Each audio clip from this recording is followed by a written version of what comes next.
మార్పు సాధ్యం. యువత భద్రతకు కవచంలా నిలవబోయే కొత్త చట్టం ఎంతవరకు సఫలమవుతుందనేది కాలమే నిర్ణయించాలి.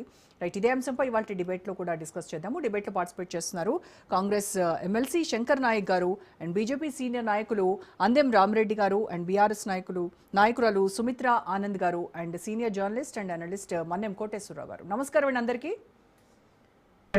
రైట్, ముందుగా అనలిస్ట్ సార్ కోటేశ్వరరావు గారు మీతో స్టార్ట్ చేద్దాం.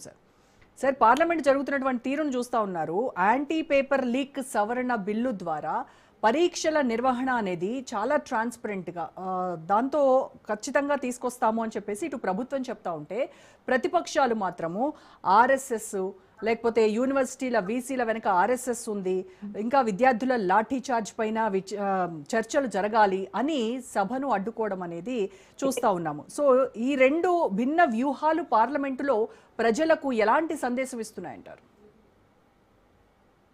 రోజా గారు, పార్లమెంట్లో ఇవాళ ప్రవేశపెట్టినటువంటిది కొత్త బిల్లు కాదు. గతంలో చేసినటువంటి బిల్లుకి సవరణ, శిక్షలు వాటిని పెంచుతూ చేసినటువంటి ప్రతిపాదన తప్ప ఇది కొత్త బిల్లు కాదు. సరే, ప్రతిపక్షాలు అన్న తర్వాత కొన్ని సవరణలు ప్రతిపాదిస్తాయి. అధికార పక్షానికి మరి ఏమి ఇబ్బంది వచ్చిందనేటువంటిది మనం తర్వాత చూడాలి. మొత్తం మీద అది ఆమోదం పొందింది అనేటువంటిది అందరికీ తెలిసినటువంటి సత్యం. అయితే ఈ సందర్భంగా రాహుల్ గాంధీ ఉపయోగించినటువంటి పదజాలం వివాదాస్పదమైంది. దాని మీద కొంచెం రచ్చ జరిగింది అనేది కూడా తెలుసు. ఏమిటి రాహుల్ గాంధీ ప్రయోగించినటువంటి మాటలు ఏమిటంటే, తాను ఒక విద్యార్థితో మాట్లాడినటువంటి సమయంలో ఆ అమ్మాయి 18 ఏళ్ల అమ్మాయి విద్యార్థి స్టూడెంట్స్, ఇడియట్స్, అంధభక్తులు అనేటువంటి పదజాలాన్ని ఉపయోగించింది అని చెప్పారు.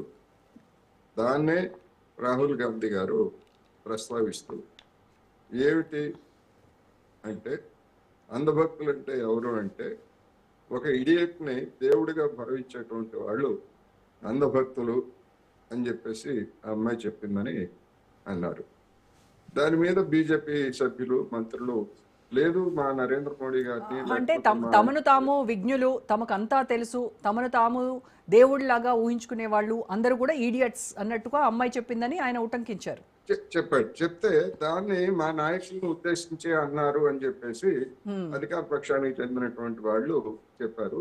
దాని మీద రాహుల్ గాంధీ చెప్పినట్టు, లేదు నేను ఒక అమ్మాయి చెప్పినటువంటి అంశాన్ని నేను వివరించాను తప్ప పర్టికులర్ గా ఫలానా వ్యక్తిని ఉద్దేశించి లేకపోతే ఇంకోళ్ళని ఉద్దేశించి నేను అట్లా అనలేదు అని చెప్పేసి చెప్పారు. ఏమి చెప్పినప్పటికీ సెటైరికల్ గా లేదా విమర్శనాత్మకంగా ఆయన ఆ సందర్భాన్ని ఉపయోగించుకున్నారనేటువంటిది ఒక వాస్తవం. సరే, ఈ ప్రభుత్వం ఇరకాటంలో పడి మమ్మల్ని మా నాయకుల్ని అన్నారంటే అది వాళ్ళకి అవమానకరం, నిజానికి ఒక విధంగా చెప్పాలంటే.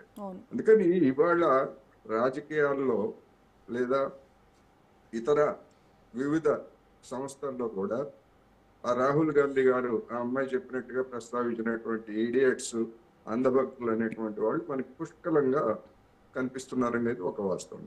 రెండోది, రాహుల్ గాంధీ గారు విద్యారంగంలో ఆర్ఎస్ఎస్ లేదా ఆర్ఎస్ఎస్ భావజాలం కలిగినటువంటి వాళ్ళు ప్రవేశించి వాటన్నిటిని ఉన్నతమైనటువంటి స్థానాలను ఆక్రమిస్తున్నారు అని చేసినటువంటి విమర్శ 100% వాస్తవం అనేది నేను ఈ సందర్భంగా చెప్పదలుచుకున్నాను.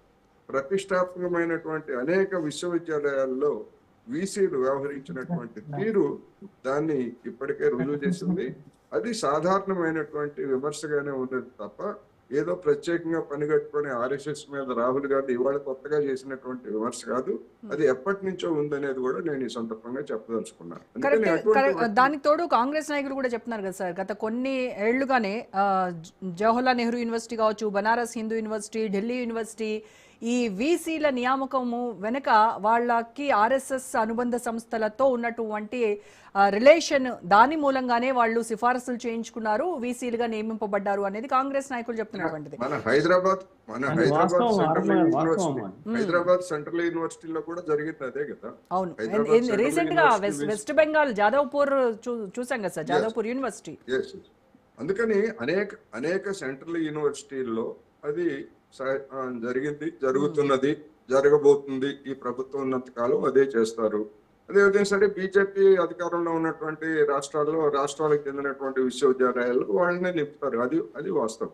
అందుకని ఆ విధమైనటువంటి నియామకాలు, వాళ్ళు వ్యవహరించినటువంటి తీరు లేదా వివిధ సందర్భాల్లో వాళ్ళు వ్యక్తం చేసినటువంటి అశాస్త్రీయమైనటువంటి అభిప్రాయాలు, ఇవన్నీ కూడా వీటన్నిటిని చూసిన తర్వాత ఆ విధమైనటువంటి ఒక సాధారణ విమర్శ వీసీల మీద ఉన్నమాట వాస్తవం. అంటే ఇవాళ ఈ బిల్లు పైన చర్చ జరగాలి అనుకుంటున్నప్పుడు ఆ వీసీలు ఆర్ఎస్ఎస్ ల ఆ ప్రస్తావన తీసుకురావడం అనేది అది ఎంతవరకు కరెక్ట్?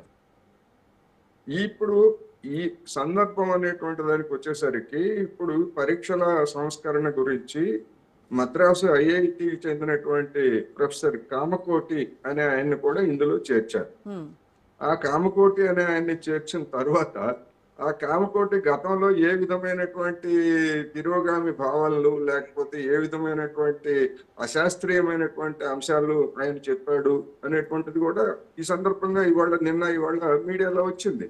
అందుకని ఈ సందర్భోచితంగానే అది ఆ వ్యాఖ్యలను చేశారు అనేటువంటిది మనం చెప్పుకోవచ్చు.